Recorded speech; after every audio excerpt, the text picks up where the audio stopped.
Hello students, in this session we are going to see about data mining primitives. A data mining task is some form of data analysis that a person likes to perform on a data set. A data mining task is often specified in the form of a data mining query that is input to the data mining system. A data mining query is outlined in terms of data mining task primitives.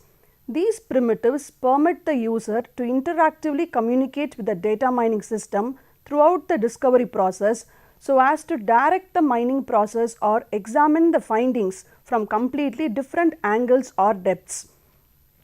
The data mining primitives specify the following features. First one being the set of task relevant data to be mined. Second one, the kind of knowledge to be mined. The third one, the background knowledge to be used in the discovery process.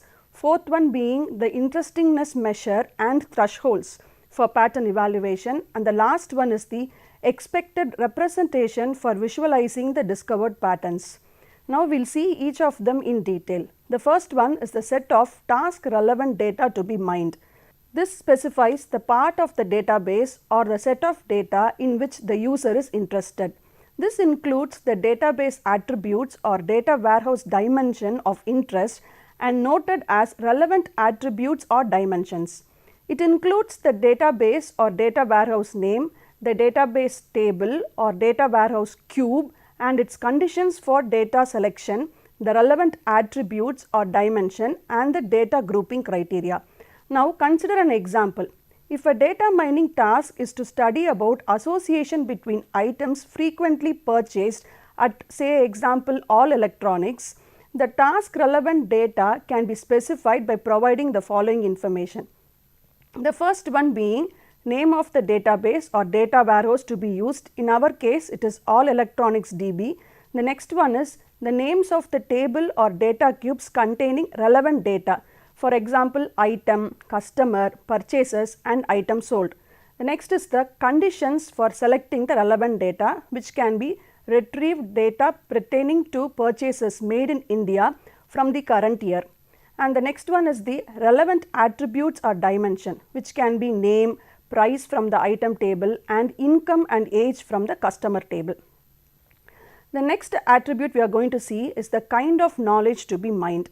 This specifies the data mining functions to be performed like characterization, discrimination, association or correlation analysis, classification, prediction, clustering, outlier analysis or evolution analysis.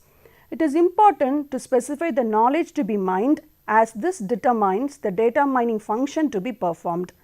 Kinds of knowledge include concept description, association, classification, prediction and clustering.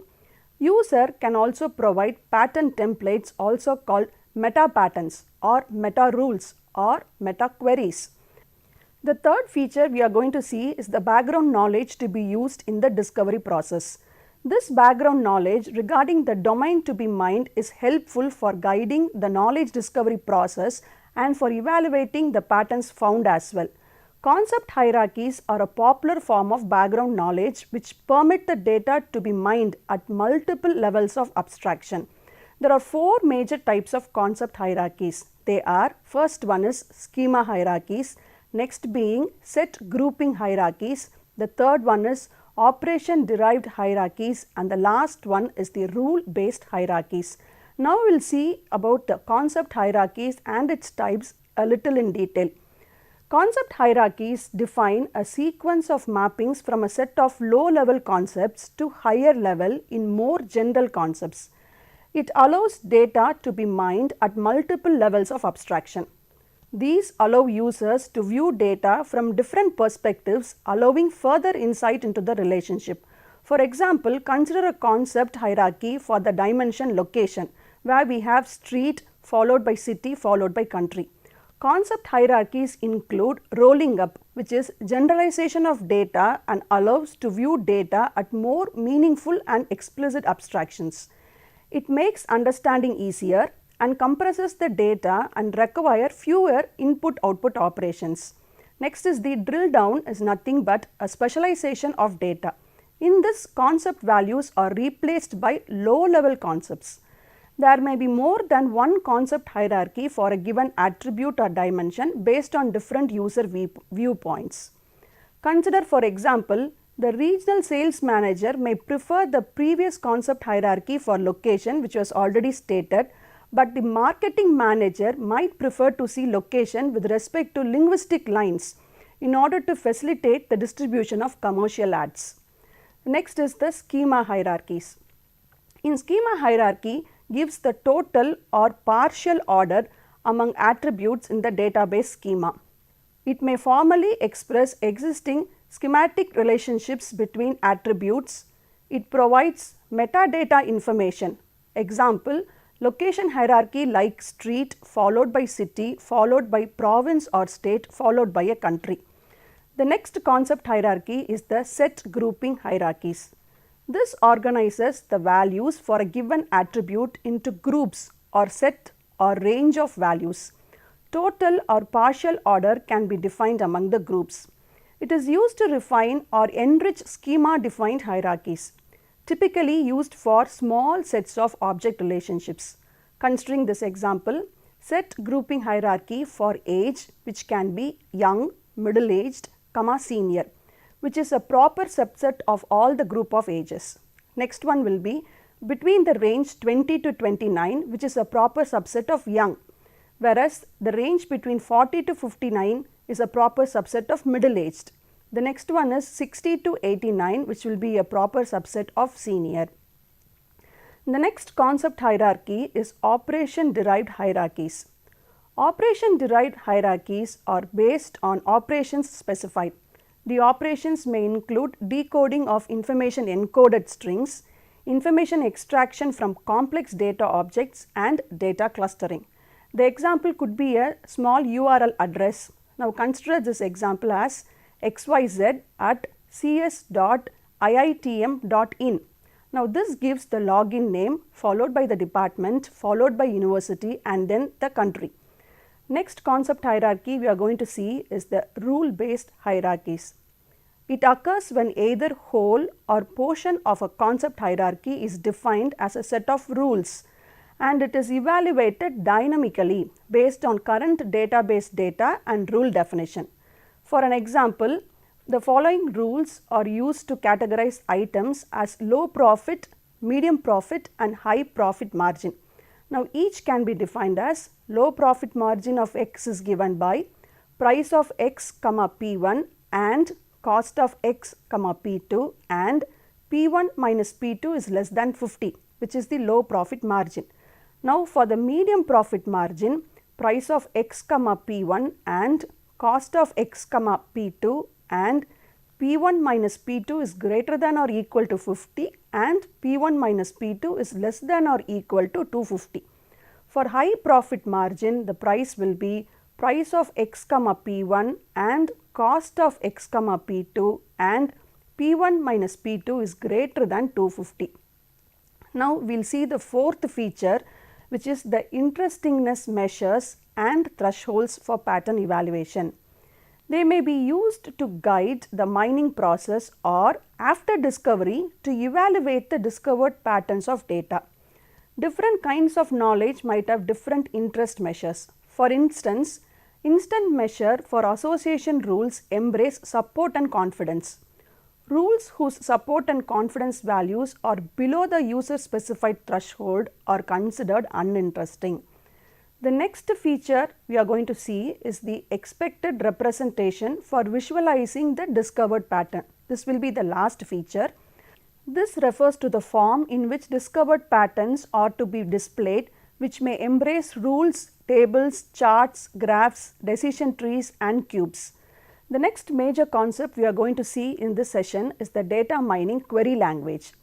A data mining query language may be designed to include these primitives which we saw earlier, permitting users to flexibly interact with data mining systems. Having a data mining query language provides a foundation for easy graphical interface. This facilitates a data mining system's communication with different information systems and its integration with the overall information processing environment.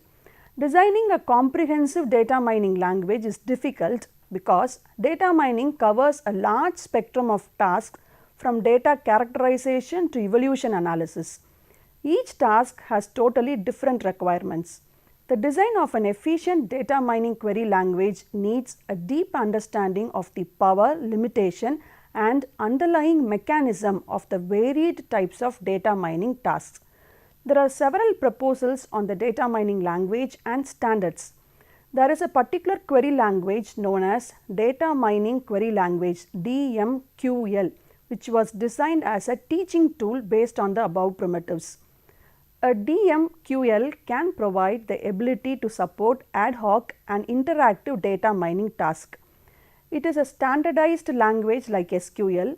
It is designed to achieve a similar effect like SQL, and it forms the foundation for system development and evolution. It also facilitates the information exchange, technology transfer, commercialization and wide acceptance.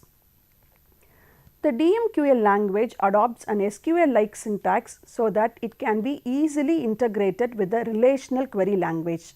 Now we will see the DMQL query syntaxes for the various attributes already seen. The first thing we saw was the task relevant data syntax. Now here the syntax is given, which shows that we are going to use a database followed by the database name, or we can use a data warehouse and the data warehouse name. We are going to give from a set of relations or cubes where a condition. The where condition is optional. In addition to that, the following features can also be included. In relevance to, a set of attributes or dimension list, order by an order list, group by a grouping list, finally a condition with the syntax having condition. The next feature we saw, next primitive which we saw was the kind of knowledge to be mined syntax.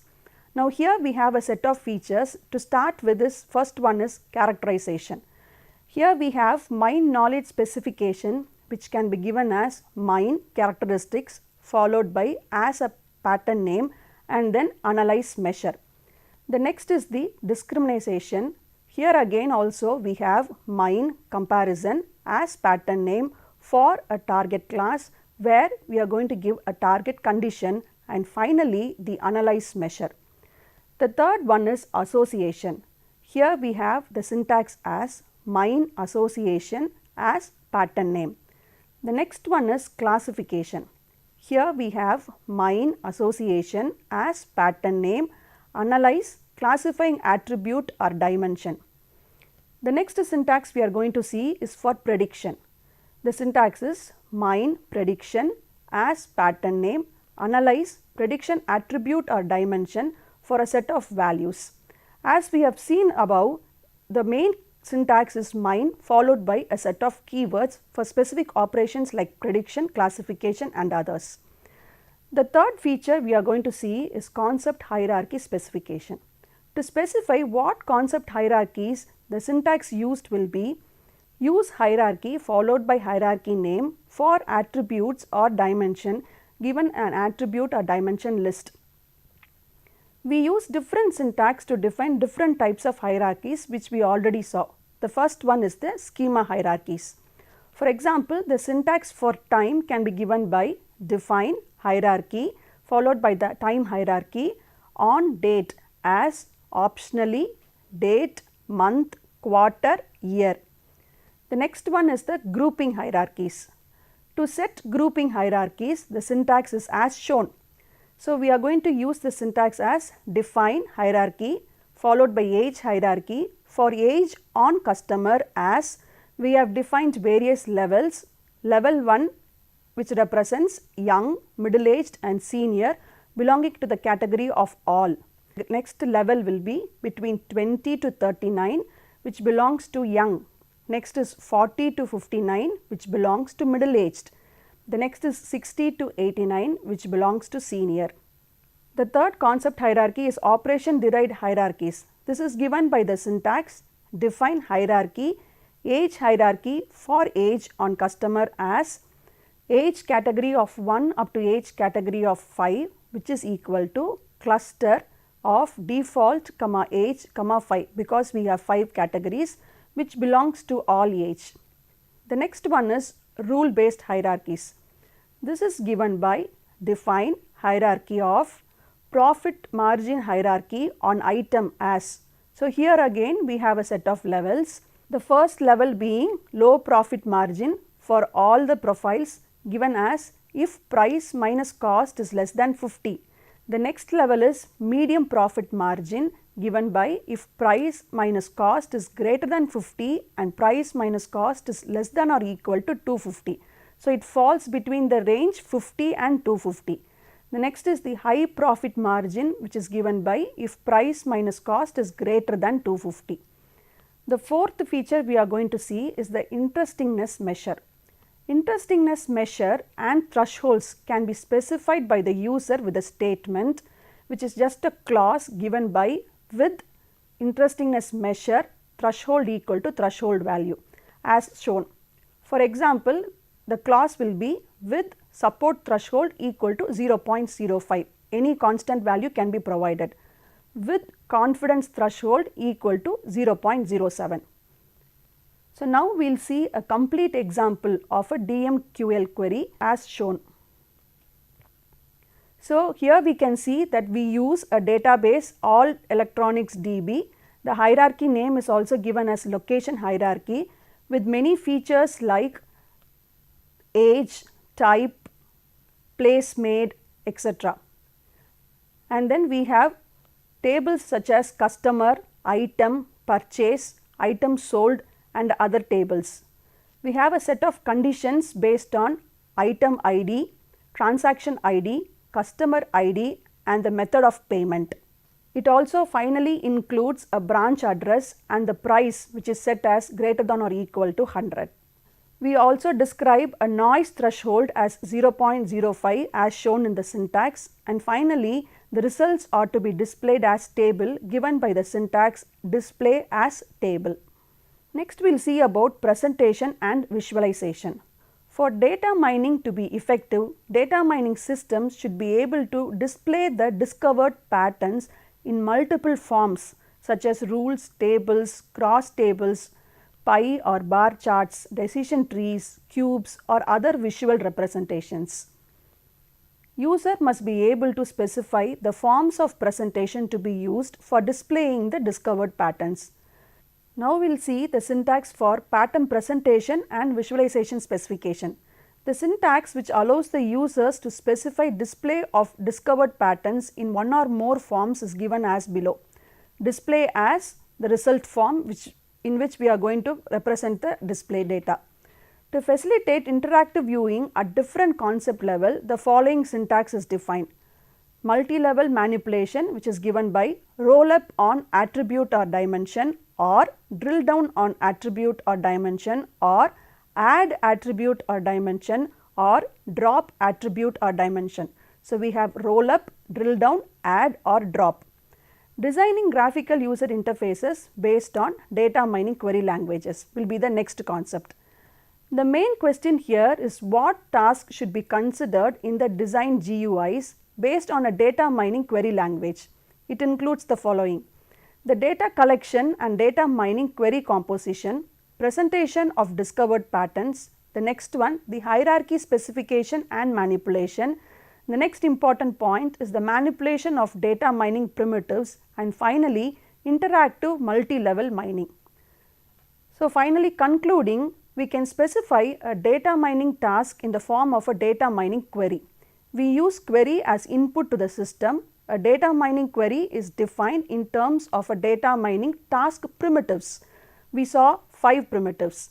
The primitives allow us to communicate in an interactive manner with the data mining system. The background knowledge allows data to be mined at multiple levels of abstraction. It refers to the form in which discovered patterns are to be displayed via representation for visualizing the discovered patterns. Thank you.